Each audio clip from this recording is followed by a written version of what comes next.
Hello friends, welcome to Science Magnet. दोस्तों कैसे हैं आप लोग सभी? आई होप सभी अच्छे हैं, शानदार हैं, जानदार हैं। दोस्तों मात्रक एवं मापन की क्लास नंबर 2 हम लोग शुरू करने जा रहे हैं और आई होप कल का दोस्तों आप लोगों ने पूरे अच्छे से रिवाइज करा होगा। चलिए दोस्तों स्टार्ट करते हैं आज का सेशन कुछ क्वेश्चन से, फिर हम लोग आगे का पढ़ेंगे। चलिए बताएंगे दोस्तों, ये आप लोगों का 2018 का क्वेश्चन बताओ। क्वेश्चन में बोला गया है कि कुछ राशियों को दर्शाने के लिए परिमाण यानी मैग्नीट्यूड के साथ में डायरेक्शन की भी आवश्यकता होती है। तो ऐसी राशियों को क्या बोलते हैं? आप सभी जानते हैं, ऐसी राशियों को बोलते हैं सदिश राशि, vector quantity. Option number A इसका आंसर हो जाएगा। चलिए दोस्तों नेक्स्ट क्वेश्चन आपके स्क्रीन पे।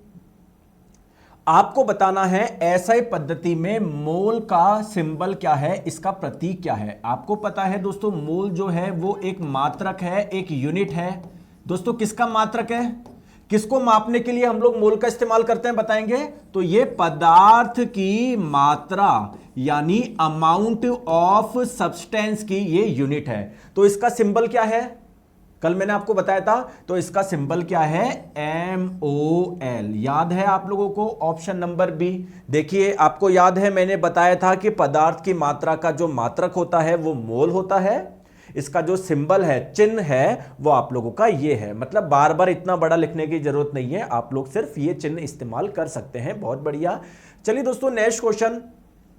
तापमान की ऐसा ही इकाई बतानी है। दोस्तों इकाई को हम लोग मात्रक भी बोलते हैं या फिर आप लोग बोल सकते हो मात्रक को इकाई भी बोलते हैं। तो तापमान का जो एसआई मात्रक है, जो इसकी एसआई यूनिट है, वो क्या है? कल भी डिस्कस करी थी हम लोगों ने, केल्विन है। और क्या आप लोग इसका सिंबल बता सकते हैं केल्विन का? जैसे अगर आप लोगों को बताना है कि आपकी बॉडी का टेम्परेचर मान लीजिए 200 केल्विन है, तो बार बार इतना बड़ा लिखने की आवश्यकता नहीं है। तो केल्विन का सिंबल क्या होता है? क्या होता है? कैपिटल के होता है। करेक्ट आंसर आप लोगों का ऑप्शन नंबर डी हो जाएगा। चलिए दोस्तों नेक्स्ट क्वेश्चन आपकी स्क्रीन पे। पृथ्वी से लेकर सूर्य तक की अनुमानित दूरी कितनी होती है? तो मैंने आपको कल भी बताया था। जैसे मान लीजिए ये अर्थ है, पृथ्वी है, ये सन है, दोनों के सेंटर के बीच की जो डिस्टेंस होती है वो कितनी होती है? एस्ट्रोनॉमिकल यूनिट यानी खगोलीय इकाई। Correct answer option number B हो जाएगा। ठीक है। चलिए दोस्तों नेक्स्ट क्वेश्चन आपकी स्क्रीन पे। ये जो लाइट ईयर है, प्रकाश वर्ष है, इसका यूज हम लोग किसको मेजर करने के लिए करते हैं, किसको मापने के लिए करते हैं बताएंगे? तो सिंपल सी चीज है, डिस्टेंस यानी दूरी। चलिए देखते हैं अब आप लोगों को चीजें याद है या नहीं है। एक लाइट ईयर यानी एक प्रकाश वर्ष में कितने मीटर होते हैं बताओ? देखो सब भूल गया, पढ़ाई करते नहीं हो, रिवाइज करते नहीं हो। तो कल बताया था ना 9.46 इंटू 10 की पावर 15 मीटर। याद है या भूल गए? याद है या भूल गए? चलिए नेक्स्ट क्वेश्चन आपकी स्क्रीन पे बताएंगे। एक खगोलीय इकाई में कितने मीटर होते हैं, है ना? एक एस्ट्रोनॉमिकल यूनिट में कितने मीटर होते हैं? याद है या भूल गए? सर मैं तो भूल गया, तो गलत बात है, रिवाइज तो करते नहीं हो। तो 1.496 गुना 10 की घात 11 मीटर। ठीक है। इसको लगभग लगभग क्या बोल सकते हैं? 1.496 को 1.5 बोल सकते हैं इंटू 10 की पावर 11 मीटर। आ गई बात समझ में? क्लियर? अब कई बच्चे इसमें कंफ्यूज तो नहीं होते ना, 10 की पावर 11 का मतलब क्या है? जैसे मैंने बोला 2 गुना 10 की पावर 3 मीटर, इसका मतलब क्या है? दोस्तों जितनी पावर होती है, जितनी घात होती है, उतनी जीरो आप लोगों को लगाना है। जैसे ये 2 ऐसा का ऐसा इंटू ये 1 ऐसा कैसा रखना। कितनी पावर कितनी है? 3 है, तो 3 जीरो लगा दो। तो इसका मतलब ये होता है 2 इंटू 1000, 2000 मीटर। कॉमन सी बात है, फिर भी मान लो अगर किसी बच्चे को नहीं पता तो इसलिए मैंने आप लोगों को बता दी। क्लियर है? चलिए दोस्तों नेक्स्ट क्वेश्चन आपके स्क्रीन पे बताओ। अब इसमें आप लोग दिमाग लगाइए, कुछ भी ऐसा नहीं है क्वेश्चन कि सर पता नहीं क्या आ गया ये। तो आप लोगों को बताना है एक यार्ड कितने मीटर या कितने किलोमीटर के बराबर होता है। मैंने कल आपको कुछ बताया था क्या कि जो एक यार्ड होता है उसमें कितने इंच होते हैं? मैंने कुछ बताया था क्या आपको? बताओ। अब आप पढ़ाई नहीं करते हो, रिवाइज नहीं करते हो, कैसे याद रहेगा? मैंने आपको बताया था एक यार्ड में कितने मीटर होते हैं या कितने इंच होते हैं, कुछ बताया था क्या मैंने? सब भूल गए। तो कल बताया था नहीं बताया था? एक यार्ड में 36 इंच होते हैं। कल मैंने आपको यह भी बताया था 1 इंच में 2.54 सेंटीमीटर होता है। तो एक यार्ड में टोटल सेंटीमीटर कितना हो जाएगा? देखो एक, देखो मेरी बात को ध्यान से समझो, 1 इंच में होता है 2.54 सेंटीमीटर। आ गई बात समझ में? जी सर, बात समझ में आ गई। और 1 यार्ड में होते हैं टोटल 36 इंच। तो अगर मैं 1 यार्ड में दोस्तों सेंटीमीटर पूछना चाहूं तो 1 इंच में होते हैं 2.54 सेंटीमीटर। तो टोटल 1 यार्ड में क्या इतने सेंटीमीटर हो जाएंगे? क्या बताओगे? क्या इसको सॉल्व करोगे? आ जाएगा 91.44 सेंटीमीटर। अब चलिए दोस्तों, क्या आ गया? 91.44 सेंटीमीटर। क्या सेंटीमीटर में पूछा गया है क्या? नहीं सर, मीटर में पूछा गया है।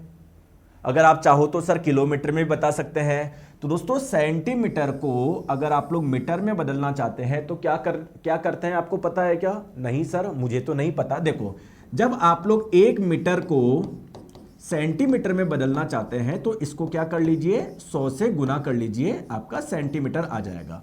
और अगर अगर अगर आप सेंटीमीटर को मीटर में बदलना चाहते हैं, मीटर में बदलना चाहते हैं तो क्या करना है? 100 से भाग देना है ना? चलिए, तो दोस्तों इस 91.44 इसमें जब भाग लगा देंगे 100 का तो अब आपका ये मीटर में बदल जाएगा। तो मीटर में कितना आएगा? 0.9144 मीटर। आ गई?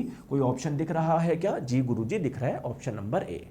अब मेरा क्वेश्चन आप लोगों से ये है, क्या हम लोग इसको सीधे, कल मैंने आपको नोट्स में लिखवाया था ना कि 1 यार्ड में 36 इंच होता है, कल मैंने लिखवाया था क्या आपको? तो साथ में ये भी लिख सकते हो 1 यार्ड में कितना होता है? 0.9144 मीटर। क्योंकि अगर एग्जाम में पूछ लिया तो हम लोगों को कैलकुलेशन करने की आवश्यकता नहीं है। हम लोगों को अगर सीधे याद रहेगा तो हमारे लिए काफी इजी हो जाएगा, हमारा समय काफी बच जाएगा। क्या मैं सही बोल रहा हूं? चलिए आगे चलते हैं। अब ठीक है सर, आप बहुत अच्छा पढ़ाते हो, thank you so much, thank you so much. अब आ जाओ। अब आप लोग बोलोगे कि सर जो लंबी लंबी दूरियां होती है ना, उसको मापने के लिए कल आपने बहुत सारे मात्रक बता दिए। प्रकाश वर्ष यानी लाइट ईयर बता दिया, खगोलीय इकाई यानी एस्ट्रोनॉमिकल यूनिट बता दी, पारसेक बता दिया। लेकिन सर जो बहुत छोटी छोटी डिस्टेंस होती है ना, उसको मेजर करने के लिए तो कोई यूनिट बताओ। मैंने बोला जैसे जैसे सर मान लो कोई मिट्टी का कण है, मिट्टी का कण है एक, मैं आपसे पूछ रहा हूं इसकी रेडियस, इसकी त्रिज्या क्या होगी? सर ये काफी छोटी दूरी हो गई ना, काफी छोटी, काफी स्मॉल डिस्टेंस हो गई ना। तो सर इसको मेजर करने के लिए कोई हमारे पास में यूनिट है क्या, कोई मात्रक है क्या? हाँ, तो दोस्तों कुछ और भी यूनिट की हम लोग बात करते हैं। तो आइए हम लोग बात करते हैं कि जो छोटी दूरियां होती है, स्मॉल डिस्टेंस, उसको मेजर करने के लिए भी कोई यूनिट है क्या हमारे पास में? बिल्कुल है। देखिए सबसे पहले हम लोग बात करते हैं माइक्रोन। जैसे सेंटीमीटर, मीटर, फुट, इंच, ये जैसे आपके मात्रक होते हैं वैसे ही एक मात्रक और होता है माइक्रोन। और अगर आप लोगों से पूछ लिया जाए कि 1 माइक्रोन का मतलब क्या होता है, तो 1 माइक्रोन का मतलब होता है 10 की पावर -6 मीटर। गुरुजी मुझे 10 की पावर -6 मीटर समझ में नहीं आता। अब आप बोलोगे सर ऐसा हो ही नहीं सकता कि किसी बच्चे को ये न्याय नहीं। दोस्तों कुछ, मैं तो ये मान के चलूंगा आपको कुछ भी नहीं आता। ठीक है, आ जाओ। देखिए दोस्तों 10 की पावर -6 को क्या लिख सकते हैं? देखो 10 की पावर -6 को क्या लिख सकते हैं? 1/10 की पावर 6, ये लिख सकते हैं। ठीक है, ठीक है सर। दोस्तों कितनी पावर आ रही है? 6 पावर आ रही है। घात में कितना आ रहा है? 6 आ रहा है ना, तो 6 जीरो लगा दो। 1 2 3 4 5 6, इतने मीटर। यानी 1 मीटर में इतना सारा बड़ी संख्या का भाग लगा दोगे ना, इतनी बड़ी संख्या का भाग लगा दोगे, तब आपका ये, इसको 10 की पावर -6 मीटर बोल सकते हो। तो देखो कितना छोटा मान है ये। तो इतने छोटे मीटर को हम लोग क्या बोलते हैं? 1 माइक्रोन बोलते हैं। याद रह जाएगा? ठीक है, बहुत बढ़िया। सिमिलरली कुछ और भी मात्रक है। एंगस्ट्रॉम, नाम सुना है आपने? जब रसायन विज्ञान पढ़ोगे ना, वहां पर पढ़ोगे कि परमाणु की त्रिज्या है 4 एंगस्ट्रॉम, 2 एंगस्ट्रॉम। तो ये जो आप लोगों का एंगस्ट्रॉम है, ये भी बहुत छोटी छोटी दूरियों को मापने के लिए इस्तेमाल होता है। तो अगर आप लोगों से पूछ लिया जाए कि 1 एंगस्ट्रॉम में कितने मीटर होते हैं, आप लोग बोलेंगे 10 की पावर -10 मीटर। Very good. तीसरी महत्वपूर्ण बात, क्या सर कोई और भी मात्रक है क्या? बिल्कुल, एक मात्रक और होता है फर्मी। सर ये जो फर्मी है, एक फर्मी में कितने मीटर होते हैं? तो 10 की पावर -15 मीटर होते हैं। मेरा क्वेश्चन ये है, अगर आप लोगों से एग्जाम में ये 3 ऑप्शन दिया जाए और पूछा जाए कि सबसे छोटा मात्रक कौन सा है, तो आंसर क्या होगा? किसका मान सबसे कम है? आप बोलोगे इसका 10 की पावर -6 है, इसका 10 की पावर -10 है, इसका 10 की पावर -15। तो दोस्तों माइनस में घात जितनी ज्यादा होगी वह संख्या उतनी ही छोटी होती है। तो इनमें से जो सबसे छोटी संख्या होगी वो आपकी ये होगी, यानी 1 फर्मी का जो मान होता है वो सबसे कम है, इससे भी कम है, इससे भी कम है। आगे बात समझ में? बहुत बढ़िया यार, बहुत बहुत अच्छी बात है। आ जाओ नेक्स्ट बात करते हैं कि सर आपने बताया द्रव्यमान को ग्राम में भी मापते हैं, किलोग्राम में भी मापते हैं, पाउंड में भी मापते हैं। सर अगर कोई ज्यादा द्रव्यमान हो, कोई बड़ा सा पत्थर हो, तो सर हम बार बार इतना लिखेंगे क्या कि सर पत्थर का जो द्रव्यमान है वो है इतना, ऐसे? तो सर कोई संख्या मतलब इसके कोई अन्य मात्रक भी है क्या? बिल्कुल। तो दोस्तों जो भारी द्रव्यमान होते हैं उसको मापने के लिए हम लोग 2 मात्रक इस्तेमाल करते हैं। एक तो टन, आप लोग सभी जानते हैं, एक टन में होता है 1000 किलोग्राम, बहुत बढ़िया। और एक होता है क्विंटल। क्या कोई बता सकता है क्विंटल में कितना किलो होता है? 1 क्विंटल में, तो 1 क्विंटल में होता है 100 किलो। मुझे नहीं लगता आपको इसमें या इसमें कोई डाउट होगा। बहुत बढ़िया। नेक्स्ट क्वेश्चन मेरा यह है कि क्या वॉल्यूम यानी आयतन को मापने के लिए कौन सा मात्रक इस्तेमाल किया जाता है? बताओ।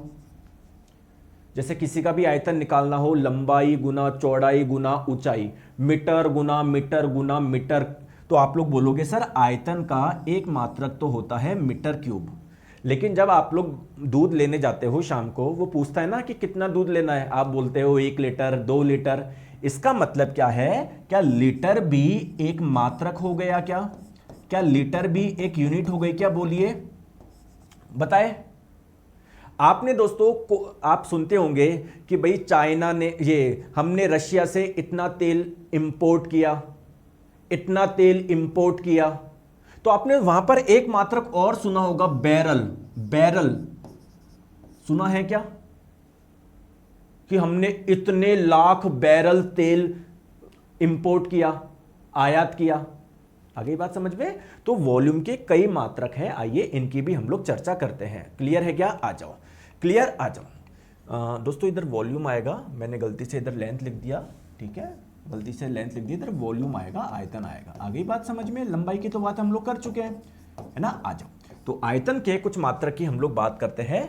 सबसे पहले हम लोग बात करते हैं लीटर, आप जानते हैं, ठीक है। मीटर क्यूब भी आप लोग जानते हैं। दोस्तों आपको पता है इस मीटर क्यूब, 1 मीटर क्यूब कितने लीटर के बराबर होता है? तो 1 मीटर क्यूब में 1000 लीटर होते हैं। आगे बात समझ में? ठीक है सर। नेक्स्ट बात करते हैं दोस्तों बैरल, जो भी मैं बात कर रहा था। अगर बात करी जाए एक बैरल में कितने लीटर होते हैं? 159 लीटर होता है। दोस्तों आपने क्या गैलन भी सुना है क्या? गैलन तो 2 गैलन होता है, मतलब ये बाहर चलता है यूएस में, यूके में। तो एक यूएस गैलन की बात करें तो इतने लीटर होता है, और एक यूके गैलन की बात करें तो इतने होता है। यूएस गैलन में होता है 3.785 लीटर और यूके में होता है 4.546 लीटर। क्लियर? दोस्तों मैंने आप लोगों को वो ही बताया है जो आपके काम की है, जिससे देखो आपके दिमाग की एक लिमिटेड मेमोरी होती है। आपको कुछ भी ऐसा नहीं डालना जो एग्जाम में नहीं पूछता है। तो बिल्कुल हम लोगों को वो ही पढ़ना है जो एग्जाम में पूछता है या पूछा जा सकता है। चलिए दोस्तों इस पे कुछ क्वेश्चंस करते हैं जो प्रीवियस ईयर में पूछे गए हैं। बताइए दोस्तों गैलन का यूज कहां पर करते हो? तो सर गैलन एक मात्रक है। किसका मात्रक है? किसके यूनिट है? सर वॉल्यूम की यूनिट है। आयतन को मापने के लिए हम लोग गैलन का इस्तेमाल करते हैं। तो क्या मैं ऑप्शन नंबर सी पे टिक कर सकता हूं? क्या बात है यार, बहुत बढ़िया, वेरी गुड। आ जाओ नेक्स्ट क्वेश्चन आपके स्क्रीन पे कि 1 माइक्रोन कितने सेंटीमीटर के बराबर है? सर ये तो मुझे नहीं आता, अभी मैंने बताया था। मैंने आपको बताया था कि छोटी दूरियों के अलग अलग मात्रक हैं। एक मात्रक है माइक्रोन। क्या मैंने बताया था? क्या भूल गए यार, गलत बात है। अच्छा मुझे आप लोग बताएंगे, बताया था क्या? हाँ सर आपने बताया था कि 1 माइक्रोन में कितना मीटर होता है? 10 की पावर -6 मीटर होते हैं। बहुत बढ़िया, वेरी गुड। लेकिन दिक्कत यह है आप लोगों से आंसर सेंटीमीटर में पूछा गया है। दोस्तों मैंने भी आपको बताया अगर आपको मीटर को सेंटीमीटर में बदलना है तो क्या करना है? 100 से गुना कर दीजिए। तो इस संख्या को अगर मैं 100 से गुना कर दूं तो मेरा आंसर सेंटीमीटर में आ जाएगा। ठीक है सर, तो ये 10 की पावर -6 है या 100 है। दोस्तों 100 में कितने जीरो आते हैं? 2 जीरो आते हैं, तो इसको मैं क्या 10 की पावर 2 भी लिख सकता हूं? बिल्कुल सर लिख सकते हो। अब मेरी बात को ध्यान से समझो, ये है 10 की पावर -6, ये है 10 की पावर 2। क्या दोनों का बेस आधार सेम है क्या? बिल्कुल। तो जब आधार समान होता है ना तो घातें जुड़ जाती है, घातें जुड़ जाती है। -6 + 2 तो कितना हो गया? 10 की पावर -4 हो गया। आगे बात समझ में? 10 की पावर -4 को क्या मैं लिख दूं? 1/10 की पावर 4, और 10 की पावर 4 का मतलब 4 जीरो, 1 2 3 4।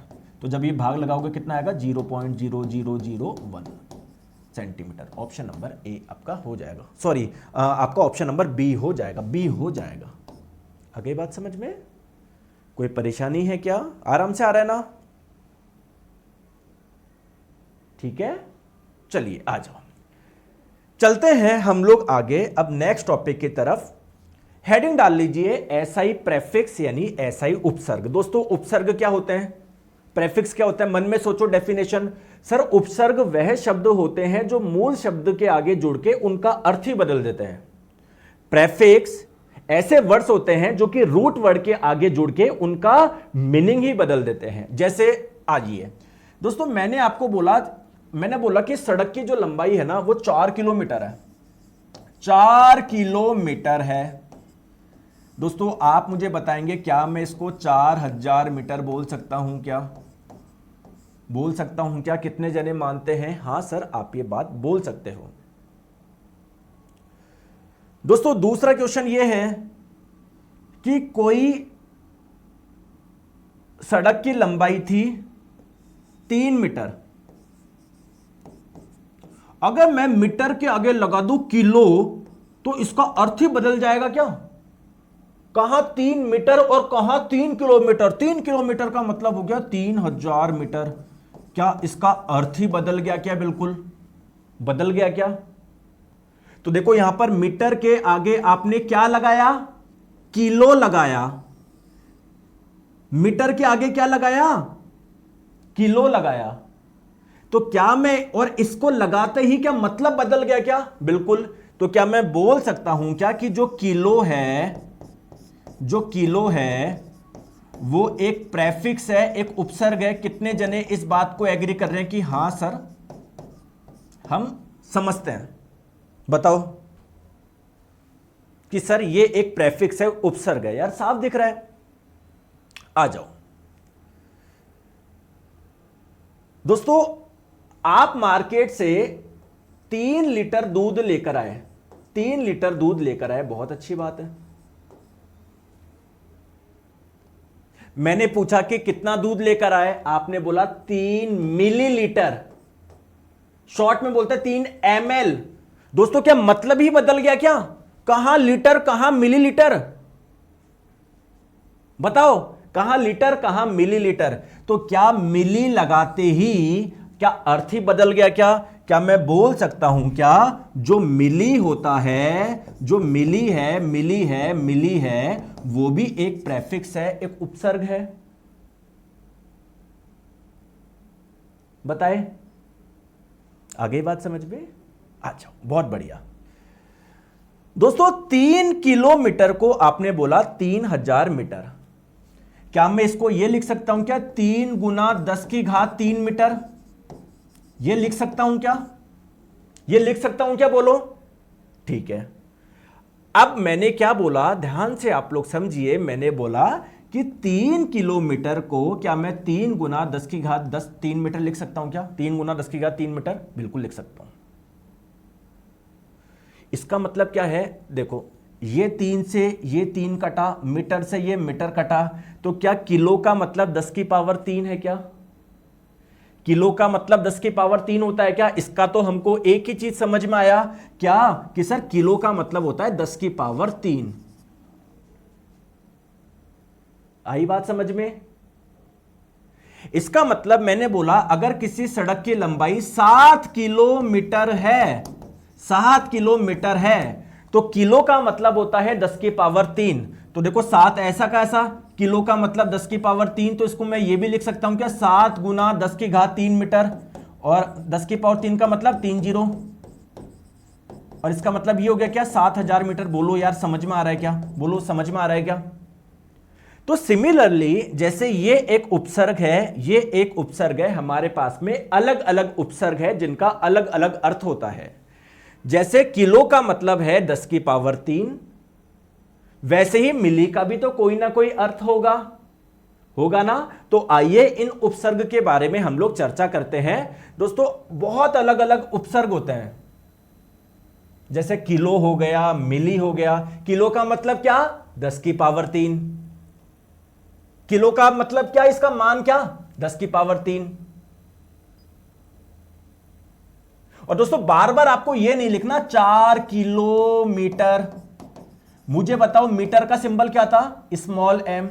वैसे क्या किलो का भी कोई सिंबल होता है क्या, हां दोस्तों इसका जो सिंबल होता है वो क्या होता है, k होता है। तो आप ये लिख दो केवल। आई बात समझ में आ रही है, आ रही है, आ जाओ।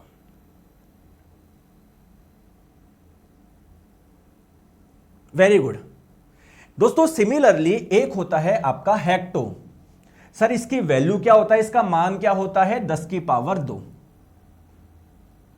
सर इसका कोई सिंबल है क्या, बिल्कुल इसका सिंबल है स्मॉल h। तो अगर आप लोगों को एग्जाम में बोल दिया कि मान लो इस सड़क की लंबाई है इतना मीटर, तो बताओ ये कितने मीटर के बराबर है, बताओ। तो 3 ऐसा कैसे लिख दो दोस्तों, ये स्मॉल h जो है वो किसका सिंबल होता है, हेक्टो का होता है। तो आप इसे क्या पढ़ेंगे, 3 हेक्टोमीटर, 3 हेक्टोमीटर। तो हेक्टो का मतलब क्या होता है, 10 की पावर 2 होता है। तो कुल मिला के कितना हो गया, 300 मीटर हो गया। आ रही है बात समझ में, आ रही है नहीं आ रही है। दोस्तों मैं आपको फिर से एक चीज बता रहा हूं, मैं है ना आपसे बस एक ही चीज चाहिए, जो मैं पढ़ा रहा हूं उस पर ध्यान लगा दो। आपको कुछ नहीं, जैसे कुछ क्या है, 2-4 चुन्ने मुन्ने बच्चे आते हैं, सर क्लास का टाइमिंग चेंज कर दो, सर बैकग्राउंड ब्लैक कर दो, सर ये कर दो, वो सारी चीज कर लेते हैं। मैं आपको लिख के देता हूं, उनका सिलेक्शन नहीं होता, मैं आपको लिख के दे रहा हूं आपको। क्योंकि जो पढ़ने वाले बच्चे उनका ध्यान ही नहीं जाता, उनका सब सारा ध्यान इधर रहता है यार, गुरुजी जो समझा रहे हैं उस पर ध्यान रखना है मेरे को, ठीक है। आ जाओ, बहुत बढ़िया। दोस्तों वैसे ही एक उपसर्ग होता है डे का। सर इसका मान क्या होता है, 10 की पावर 1। सर इसका सिंबल क्या होता है, डी ए। जैसे मैंने आप लोगों को बोला, मैंने आपको बोला कि यह कार्य करने में मुझे इतना समय लगा, तो इसका मतलब क्या है, इसको क्या पढ़ोगे, ये डी ए किसका सिंबल होता है, डेका का। तो आप लोग क्या पढ़ोगे, सर आपको समय लगा 8 डेका सेकंड। बहुत बढ़िया। तो डेका का मतलब क्या होता है, 10 की पावर 1। तो आप लोग बोलोगे कि सर आपको टोटल इतना समय लगा, 80 सेकंड लगा। आगे बात समझ में, बहुत बढ़िया। वैसे ही दोस्तों एक होता है डेसी, जिसका मतलब होता है 10 की पावर -1, और इसका सिंबल होता है स्मॉल डी। एक होता है सेंटी, जिसका मतलब होता है 10 की पावर -2, और इसका सिंबल होता है स्मॉल सी। जैसे मैंने आप लोगों को बोला कि इस लकड़ी का एक टुकड़ा है, मैंने आपको बोला इसकी मोटाई इतनी है, इसकी मोटाई इतनी है, इसको क्या पढ़ोगे, स्मॉल सी किसका सिंबल होता है, स्मॉल सी किसका सिंबल होता है, सेंटी का। तो आप लोग बोलोगे सर 80 सेंटीमीटर। सही बात है, बिल्कुल। इसका मतलब क्या होगा, सर 80 ऐसा कैसे लिख दिया, सर सेंटी का मान क्या होता है, 10 की पावर -2। तो मैंने इसको लिख दिया 10 की पावर -2, और ये मीटर ऐसा का ऐसा आ गया। बहुत बढ़िया। दोस्तों आप लोग मुझे बताएंगे 80 ये है, 10 की पावर -2 है, अगर इसको नीचे लेके जाओगे, अभी तो देखो गुना में है, अगर इसको भाग में लेके जाओगे तो 10 की पावर -2 किस में कन्वर्ट हो जाएगा, 10 की पावर 2 में कन्वर्ट हो जाएगा। 10 की पावर 2 का मतलब 100 हो गया। तो 80/100 मीटर बोले तो 0.8। तो 80 सेंटीमीटर इसमें कन्वर्ट करके मैंने आपको बता दिया। आ रही है दोस्तों, धीरे धीरे बात समझ में आ रही है, बात आ रही है समझ में, नहीं। चलिए नेक्स्ट हम लोग बात करते हैं, सर ऐसे ही और भी उपसर्ग होते हैं, जैसे एक्सा। सर इसकी वैल्यू क्या होती है, 10 की पावर 18। सर इसका सिंबल क्या होता है, कैपिटल ई। जैसे मैंने बोला कि मेरे ऊपर इतना न्यूटन बल लग रहा है, इसको क्या पढ़ोगे पहले बताओ। मैंने बोला कि मेरे ऊपर इतना बल लग रहा है, इतना फोर्स लग रहा है, तो कैपिटल ई किसका सिंबल है बताएंगे? ये सिंबल किसका है? एक्सा का। तो आप लोग क्या बोलोगे? सर आपके ऊपर 4 एक्सा न्यूटन का बल लग रहा है।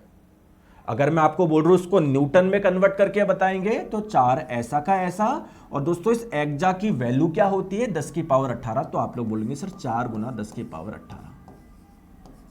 बोलो हाँ या ना, बोलो हाँ या ना। आ रही है बात समझ में? आ रही है? ठीक है, बहुत बढ़िया। एक होता है सर पेटा। पेटा का मतलब होता है 10 की पावर 15 और सर इसका सिंबल होता है कैपिटल पी। आपने बोला सर उस सड़क की लंबाई बहुत तगड़ी है, कितनी है? आपने बोला सर इतनी मीटर है। क्या पढ़ूं मैं इसको? कैपिटल पी किसका सिंबल होता है? पेटा का। तो आप लोग कैसे पढ़ेंगे इसको? 2 पेटा मीटर। और मुझे बताएंगे पेटा का मतलब कितना होता है? 10 की पावर 15 होता है। तो मैंने यहां पर लिख दिया 2 गुना 10 की पावर 15 मीटर। बात आ गई समझ में? आ रही है बात समझ में? ठीक है। वैसे ही दोस्तों एक टेरा होता है। टेरा का मतलब होता है 10 की पावर 12 और इसका सिंबल होता है कैपिटल टी। वैसे ही दोस्तों एक होता है गीगा। इसका सिंबल होता है इसकी वैल्यू होती है 10 की पावर 9, सिंबल होता है कैपिटल जी। एक होता है दोस्तों मेगा, जिसकी वैल्यू होती है 10 की पावर 6 और इसका सिंबल होता है कैपिटल एम। जैसे अगर मैंने आपको बोला कि उस पानी का प्रेशर बहुत ज्यादा है, मैंने बोला कितना ज्यादा है? आपने बोला सर इतना है।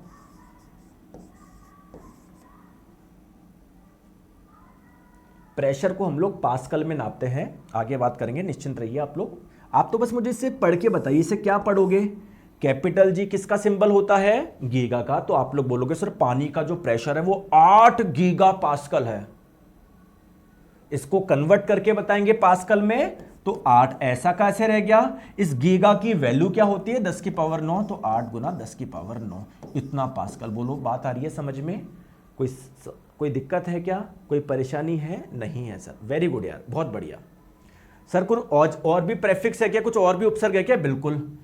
मिली, अभी मैंने बताया मिली का मतलब होता है 10 की पावर -3। इसकी जो वैल्यू होती है, इसका सिंबल है स्मॉल एम। जैसे मैंने बोला कि मैं मार्केट से 8000 ml दूध लेकर आया। दोस्तों ये स्मॉल एम किसका सिंबल होता है? किसका चिन्ह होता है? मिली का। तो आप लोग क्या बोलोगे? सर कितना दूध लेकर आए? 8000 मिलीलीटर। मैं बोलूं मुझे लीटर में कन्वर्ट करके बताओ, तो आप क्या करेंगे? देखो 8000 ऐसा का ऐसा रख देंगे। मिली का मतलब होता है 10 की पावर -3, इधर आपने रख दिया। ठीक है, बहुत बढ़िया। ऊपर हो गया 8000, ये 10 की पावर -3 गुना में है, इसको नीचे भाग में ले आते हैं तो 10 की पावर -3 किस में कन्वर्ट हो जाएगा? 10 की पावर +3 में। बहुत बढ़िया दोस्तों। 10 की पावर 3 कितनी घात है? 3 घात का मतलब 3 जीरो लगा दूं तो ये 1 2 3 1 2 3 8 लीटर के बराबर आपका हो जाएगा। बहुत बढ़िया, समझ में आ गई? ठीक है दोस्तों। एक है आप लोगों का माइक्रो, जिसका मान होता है 10 की पावर -6 और इसका जो सिंबल है वो स्मॉल एम नहीं है, ध्यान रखना। इसका सिंबल है ये। इस सिंबल को क्या बोलते हैं? इस सिंबल को बोलते हैं म्यू। ठीक है, आ जाओ। तो अगर आपको मैंने बोला कि इस एटम, इस परमाणु की त्रिज्या कितनी है, मान लो मैंने बोला आपको 600 इतनी है, तो इसको क्या पढ़ोगे आप लोग बताओ?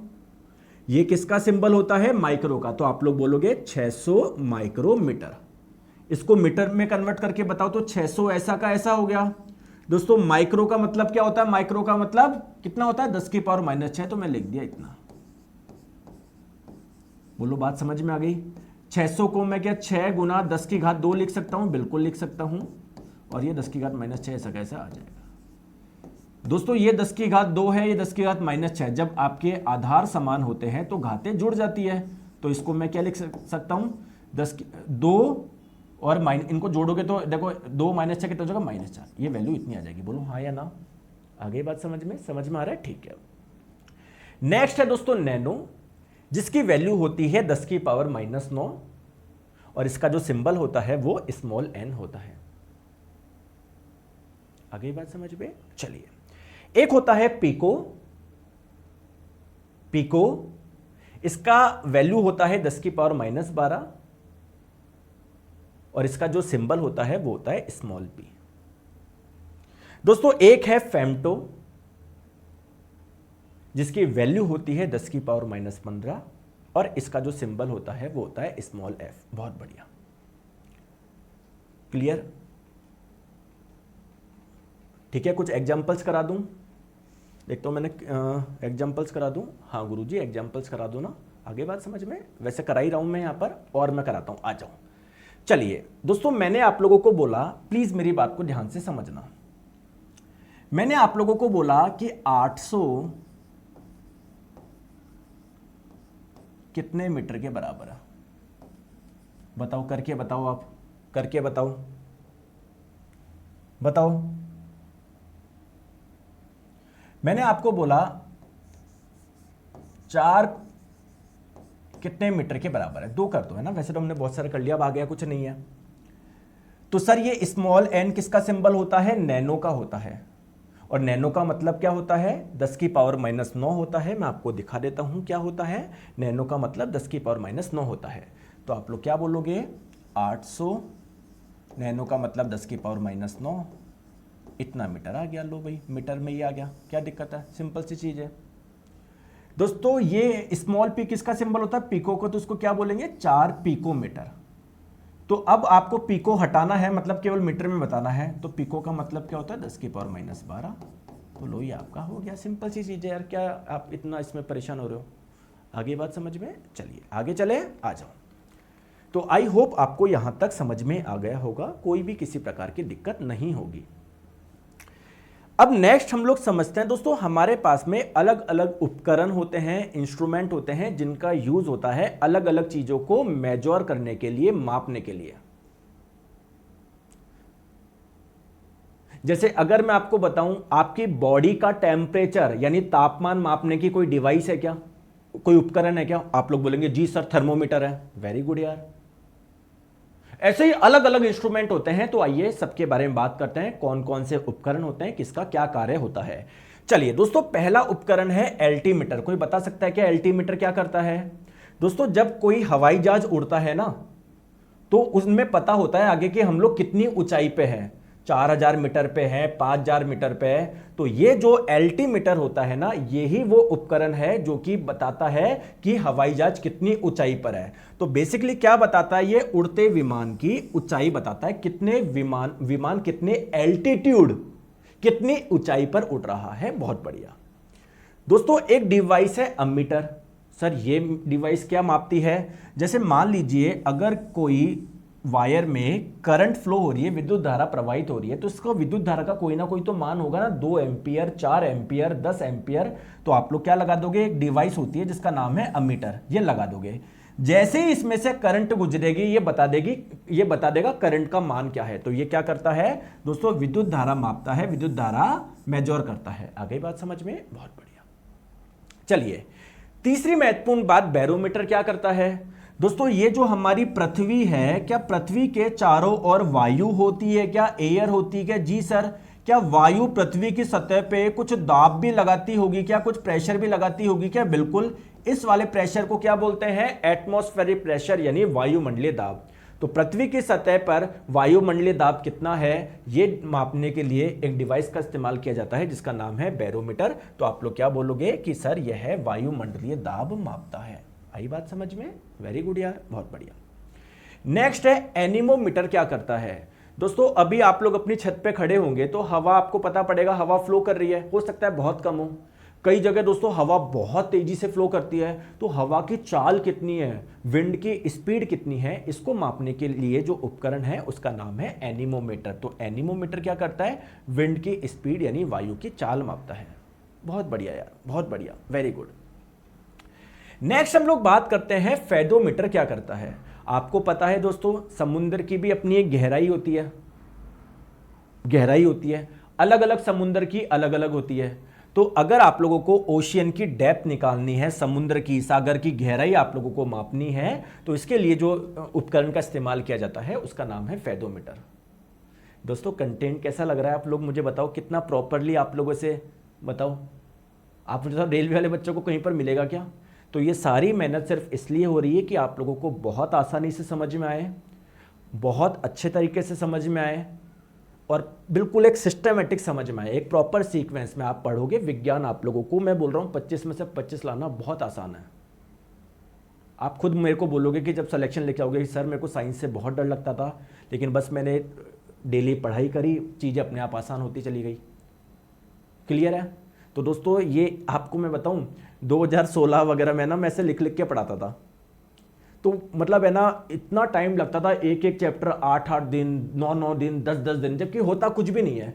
मतलब मेरे को ये इकलौती ये चीज़ पढ़ाने में है ना मुझे 20-20 मिनट लग जाते थे कि एक एक लिखूंगा दोस्तों अल्टीमीटर। फिर ये यार मैं मानता हूं कि जब टेक्नोलॉजी इतनी आगे बढ़ गई है तो वही टीचर की भी रेस्पॉन्सिबिलिटी है कि वो टेक्नोलॉजी को अपने में अपनाए, जिससे बच्चों का समय कम लगे, बच्चों को कम समय में शानदार चीजें मिले, बच्चे वो चीजें विजुलाइज कर पाए। आ गई बात समझ में? आ जाओ। ठीक है, नेक्स्ट हम लोग बात करते हैं गैल्वेनोमीटर क्या करता है। दोस्तों जब किसी वायर में करंट फ्लो होती है तो कितनी करंट फ्लो हो रही है इसको मापने के लिए डिवाइस है जिसका नाम है गैल्वेनोमीटर। आप लोग बोलेंगे सर अभी तो आपने बताया अमीटर उस डिवाइस का नाम है। दोस्तों गैल्वेनोमीटर भी डिवाइस है, दो डिवाइस होती है, गैल्वेनोमीटर और एक अमीटर। दोनों ही करंट मेजर कर लेता है कि कितनी करंट फ्लो हो रही है। दोनों में अंतर क्या है? गैल्वेनोमीटर काफी, अगर वायर में बहुत कम अमाउंट की करंट फ्लो हो रही है ना तभी ये इसको मेजर कर सकता है। अगर बहुत ज्यादा करंट फ्लो हो रही हो तो ये दोस्तों खराब हो जाएगा, मतलब ये बता ही नहीं पाएगा। तो कम अमाउंट की करंट के लिए हम लोग गैल्वेनोमीटर इस्तेमाल करते हैं, स्मॉल करंट के लिए, कम विद्युत धारा को मापता है ये। दूसरी महत्वपूर्ण बात क्या है? ये विद्युत धारा की दिशा भी बता देता है कि करंट यहां से यहां फ्लो हो रही है, यहां से यहां फ्लो हो रही है। तो आप लोग यहां पर लिख सकते हो डायरेक्शन, यानी दिशा भी बताता है, दिशा भी बताता है। बहुत बढ़िया यार, बहुत बढ़िया। नेक्स्ट हम लोग बात करते हैं हाइड्रोमीटर क्या करता है।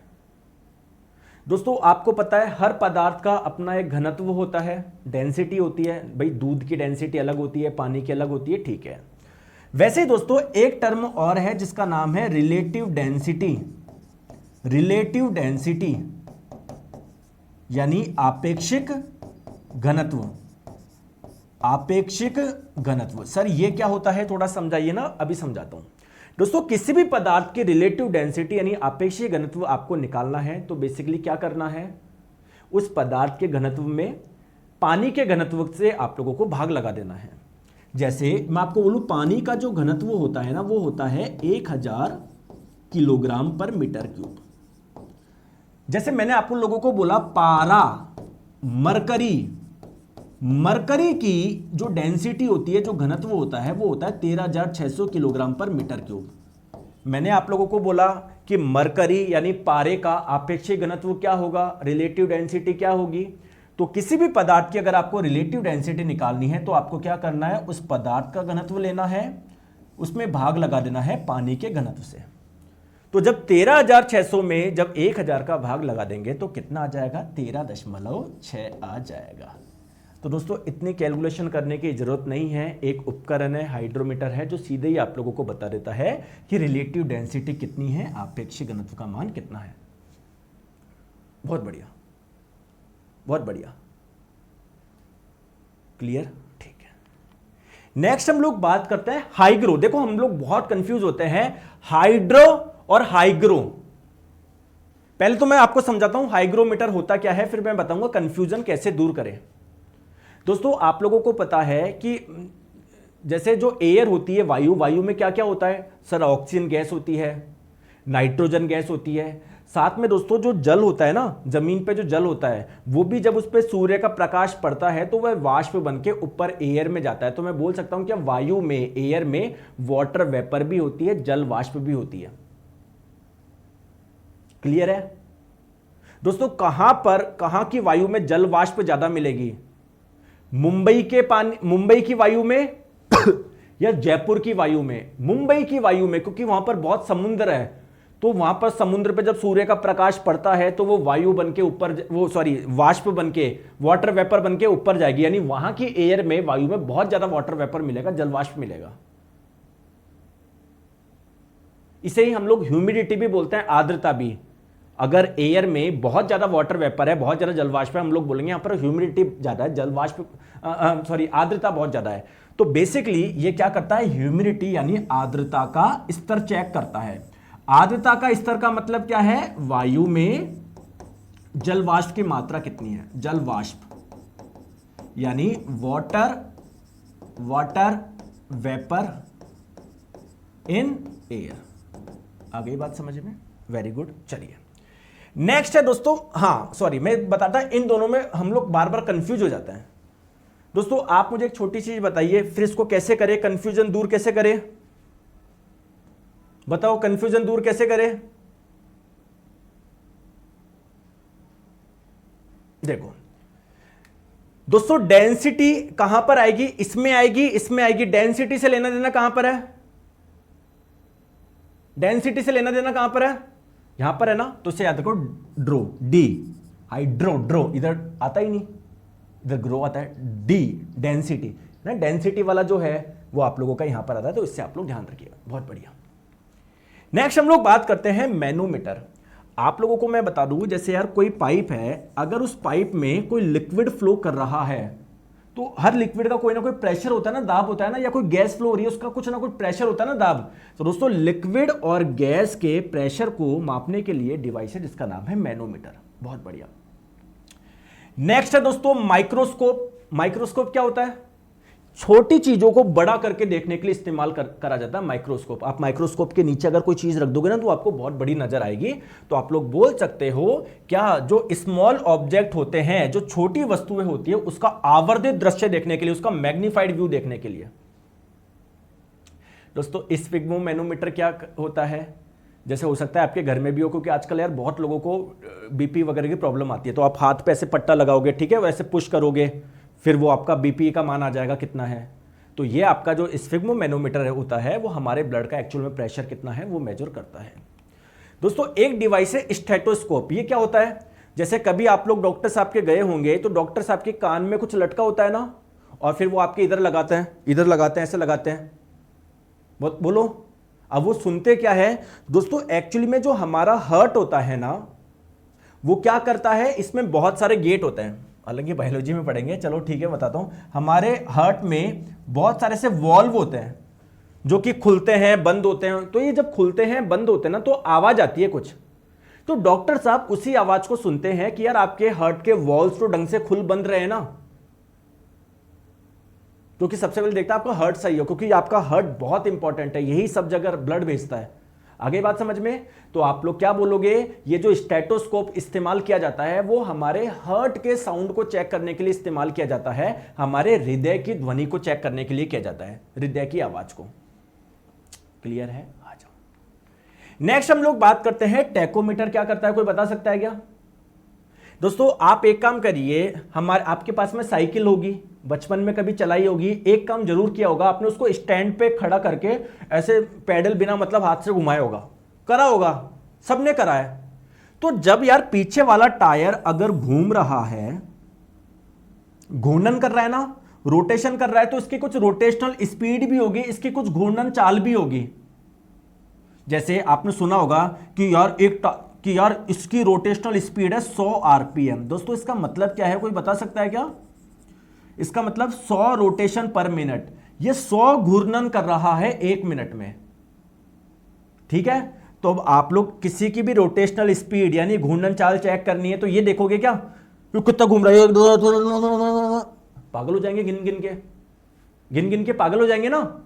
मैं बोलूँ यार 1 मिनट में कितने चक्कर कर रहा, पागल हो जाएंगे ना। तो ये पागल होना ही नहीं है। एक छोटी सी डिवाइस आती है जिसका नाम है टैकोमीटर, उसको जैसे यहां पर ऐसे लगाओगे ना, यहां पर आ जाता है 1000 आरपीएम, 300 आरपीएम, 200 आरपीएम कितना है, तो आप लोग क्या बोलोगे, ये रोटेशनल स्पीड मापता है, घूर्णन चाल मापता है। बताओ, बहुत बढ़िया। दोस्तों एक डिवाइस है कैलोरीमीटर।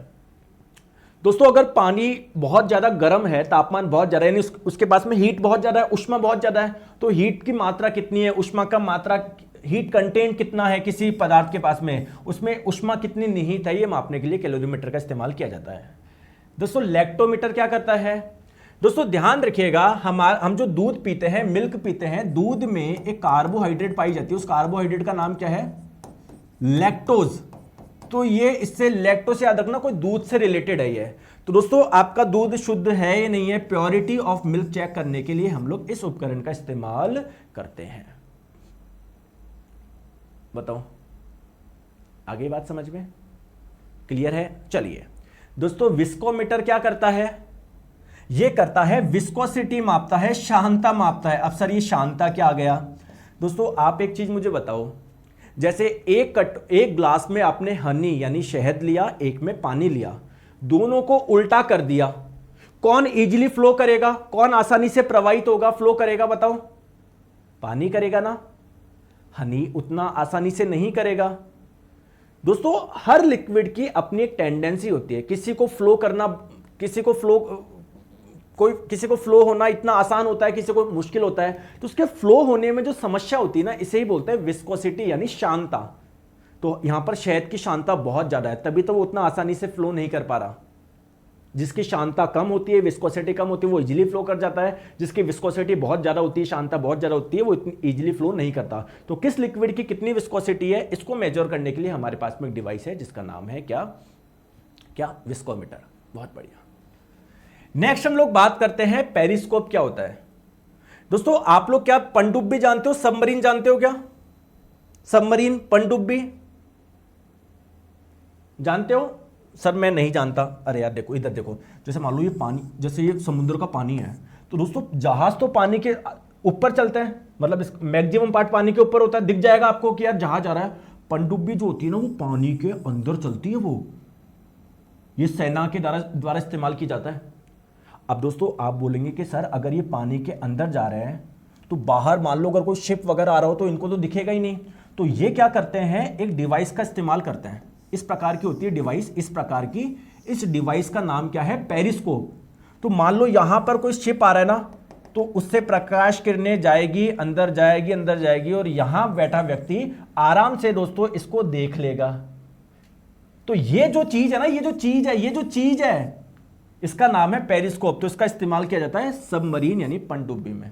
इस प्रकार की होती है ये, इस प्रकार की होती है आपकी। ठीक है, आ जाओ दोस्तों। हेलियोस्कोप क्या करता है? अगर आपको सूर्य को देखना है, सर वो तो मैं इसका इस्तेमाल क्यों करूं, मैं ऐसे देख लूं, कितनी देर तक देख पाओगे? नहीं देख पाओगे आप यार। कितने ज्यादा एनर्जी आएगी हमारी आंखों में। तो आप लोग सूरज को देखने के लिए हेलियोस्कोप नाम की डिवाइस का इस्तेमाल किया जाता है। पॉलीग्राफ क्या होता है? दोस्तों अगर आप लोग झूठ बोल रहे हो ना, कोई बोलता है ना कसम से भाई मैंने नहीं किया, कसम से मैं पढ़ता हूं भाई, कसम से कसम, वो पूरे खानदान की कसम खा जाएगा, लेकिन बोलता झूठ है। तो भाई साहब ऐसों के लिए एक डिवाइस है पॉलीग्राफ, क्योंकि जब हम लोग झूठ बोलते हैं तो हमारे ब्रेन में अलग अलग केमिकल्स बनते हैं, तो उससे पता लगा ले जाता है कि भैया बंदा गलत बोल रहा है, सही बोल रहा है। तो ये एक झूठ डिटेक्टर, लाई डिटेक्टर, ये आप लोगों की मशीन है। आगे बात समझ में? चलिए दोस्तों क्वेश्चन करें। ठीक है, एक चीज यार इसमें लिखना भूल गया मैं यहीं पर लिख देता हूं। दोस्तों जब आप लोग आपके पास में क्या है सब कमेंट करके बताएंगे। एक्टिवा, बाइक वगैरह, अरे मतलब पिताजी के पास तो होगी ना, कभी देखी होगी ना। तो आगे मीटर आता है, मीटर में लिखा होता है आपकी गाड़ी टोटल कितना चल गई। मान लो किसी की चल गई 40,000 किलोमीटर, मान लो एक उदाहरण। तो यार गाड़ी में जरूर कोई एक उपकरण है जो कि ये माप रहा है कि हमने टोटल कितनी दूरी, कितनी डिस्टेंस कवर कर ली। ये भाई आपकी गाड़ी में जो सुई वाला आता है वो तो स्पीडोमीटर है, वो तो स्पीड बताता है। जो ये नंबर होता है, समझ रहे हो ना। तो आपने टोटल कितनी दूरी तय कर ली, कितनी डिस्टेंस, कितनी दूरी तय कर ली, इसको मापने के लिए एक डिवाइस है आपके, उसका नाम है ओडोमीटर। ठीक है, ओडोमीटर। आ जाओ कुछ क्वेश्चंस करते हैं, आ जाओ। अच्छा ये क्वेश्चन आ गया, लो। ओडोमीटर एक ऐसा उपकरण है जिसका उपयोग गाड़ी में क्या मापने के लिए इस्तेमाल किया जाता है? आपकी गाड़ी ने टोटल कितनी दूरी तय कर ली, ऑप्शन नंबर बी। ठीक है, आ जाओ। नेक्स्ट क्वेश्चन, हाइग्रोमीटर से क्या मापते हो? हाइग्रो, देखो कंफ्यूज मत होना, हाइड्रो और हाइग्रो में दोनों मिलते जुलते हैं। Hydro D density, relative density, आपेक्षिक घनत्व। अरे नहीं सर, इसमें डी तो आ ही नहीं रहा, ये तो हाइग्रोमीटर है। हाइग्रोमीटर क्या करता है? वायु में जल वाष्प की मात्रा कितनी है, इसे ह्यूमिडिटी बोलते हैं, आर्द्रता। तो आर्द्रता ये मापता है। Correct answer option number B हो जाएगा। आगे बात समझ में? बहुत बढ़िया। चलिए दोस्तों नेक्स्ट क्वेश्चन आपकी स्क्रीन पे,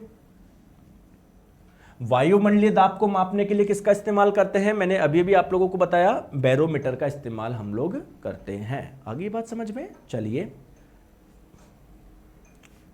कौन सा यंत्र समुद्र के स्तर से ऊपर की वस्तुओं को देखने के लिए पनडुब्बी में प्रयोग किया जाता है?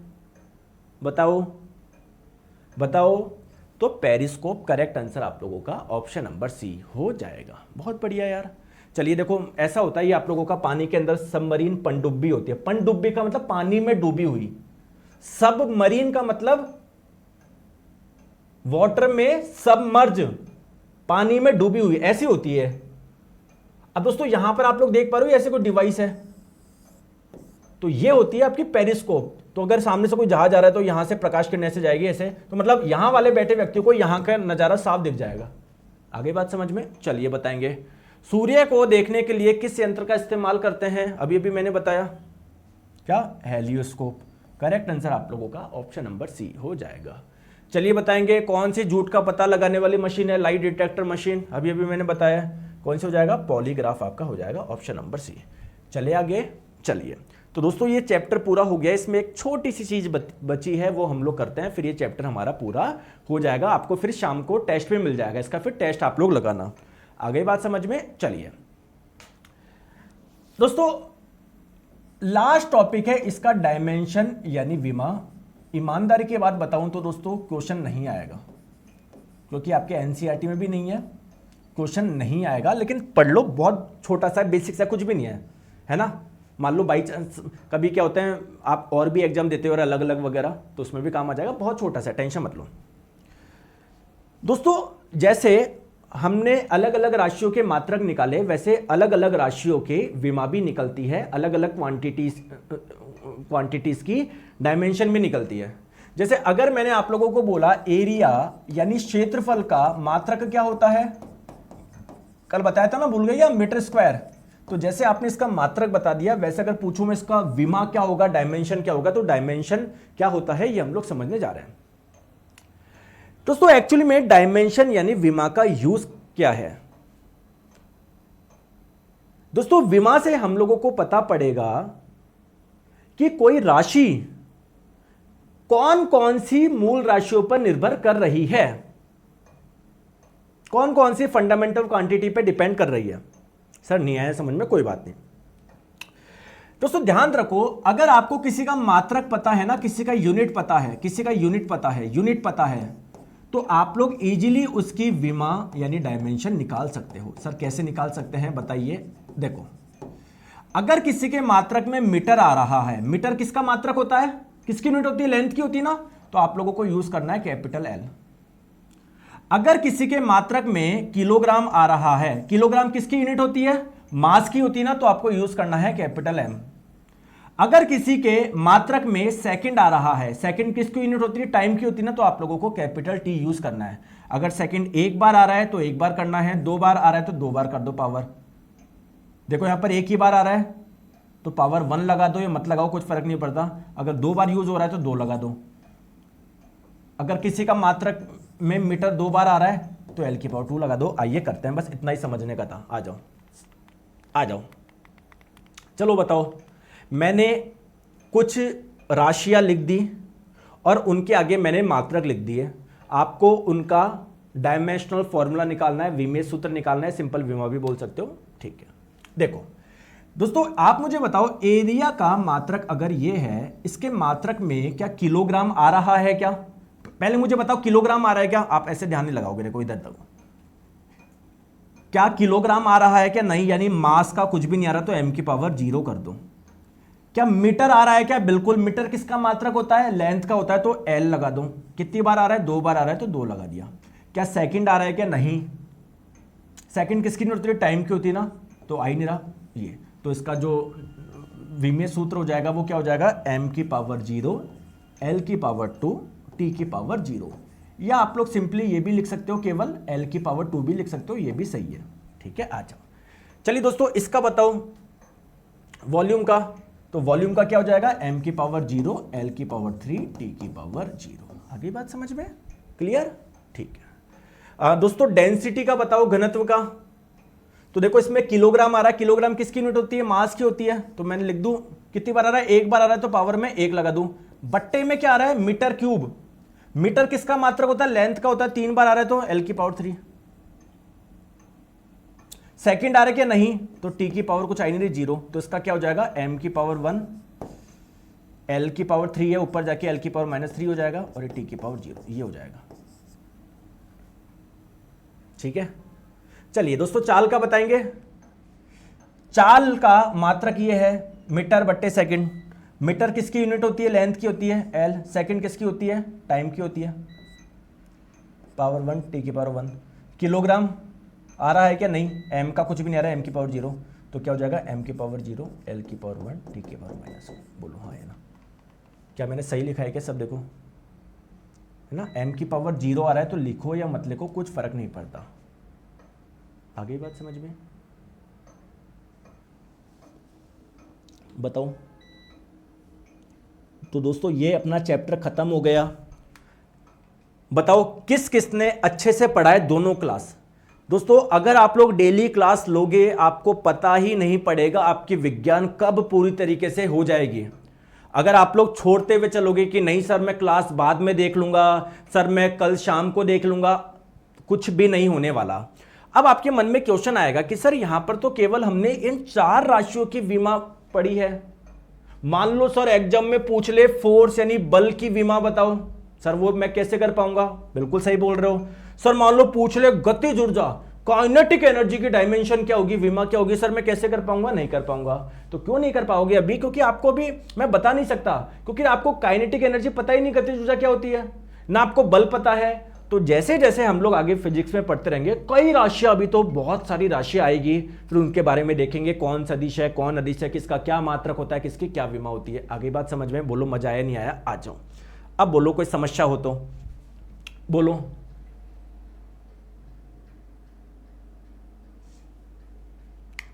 अरे रियल डाउट पूछो, पता क्या क्या डाउट पूछ रहे थे सर, टाइम चेंज कर दो, नहीं हो सकता है दोस्तों, टाइम यही रहेगा। बताओ। एक बच्चा बोल रहा है कि सर इतना काफी है क्या, नहीं तुम एक काम करना, तुम्हारे पास पैसे बहुत ज्यादा है ना, तो 10-15 कोर्स और खरीद लेना, 10-15 बुक खरीद लेना, उसको पढ़ते रहना, चाटते रहना उसको। एक ही चीज बोल के आप मुझे परेशान करते हो कि सर मैं कुछ और भी करना है क्या। भाई साहब आपको कुछ भी नहीं करना है, कुछ भी नहीं करना है, आपको सब मैं करवाऊंगा, कुछ भी नहीं करना है आपको, ठीक है। सर टाइम चेंज कर दो, बेटा टाइम देखिए 1 PM ही रहेगा, मेरी और भी क्लासेस रहती है, सारा शेड्यूल रहता है यार। सर टेस्ट सीरीज कहां पर मिलेगी दोस्तों, आपके वहां पर एक टेस्ट का ऑप्शन आएगा, अभी नहीं मिल, जैसी टेस्ट डल जाएगा मैं आपको नोटिफिकेशन डाल देंगे, आप निश्चिंत रहिए, है ना। नोटिफिकेशन अभी शाम तक आज इस वाले चैप्टर का टेस्ट आपको डल जाएगा, निश्चिंत रहिए आप लोग, ठीक है। और कोई अगर आप लोगों को कुछ समस्या आती है कि सर, तो आप इस नंबर पर कर लो। वैसे मुझे नहीं लगता आपको कोई मतलब कोई ऐप वगैरह से रिलेटेड कुछ, मतलब फालतू के डाउट पूछते रहते हो तुम। मतलब कॉलिंग टीम बोलती है सर हमारे पास फोन आता है कि क्लास आज होगी क्या। अरे यार डेली 1 PM टाइम है आप लोगों का, कल भी होगी, संडे को छुट्टी है, पता नहीं क्या क्या पूछते रहते हो। एक बोल रहा है सर मास और वेट में क्या डिफरेंस है द्रव्यमान एवं भार में। दोस्तों ये जो वेट होता है ना, भार, इसका कॉन्सेप्ट हम आगे पढ़ेंगे, वो तो कल मैंने ऐसे बता दिया, थोड़ा सा बता तो दिया मैंने। एक बोल रहा है सर बायोलॉजी कब होगी। अरे जब फिजिक्स पूरी करोगे तभी तो हम लोग नया सब्जेक्ट पढ़ेंगे, केमिस्ट्री पढ़ेंगे, बायोलॉजी पढ़ेंगे। बीच में डाल दूं क्या बायोलॉजी, बताओ, डाल दूं, डाल दो बीच में, बताओ। ऐसे ऐसे क्वेश्चन पूछते हो तुम। तो भाई साहब पहले एक सब्जेक्ट पूरा करेंगे तभी तो हम लोग अगले पे जाएंगे। सर वो डेमो में बायोलॉजी डला हुआ था, वो तो मैंने ऐसे डाल दिया, अगर मान लो कोई बच्चा देखना चाहे तरीका क्या होता है तो मैंने ऐसे डेमो डाल दिया एक। आपको कुछ भी ध्यान नहीं देना, अभी हमारी फिजिक्स चल रही है, जब पहले फिजिक्स पूरी खत्म होगी उसके बाद में स्टार्ट करेंगे हम लोग बायोलॉजी यानी जीव विज्ञान। क्लियर है। चलिए दोस्तों, thank you so much, take care, bye bye.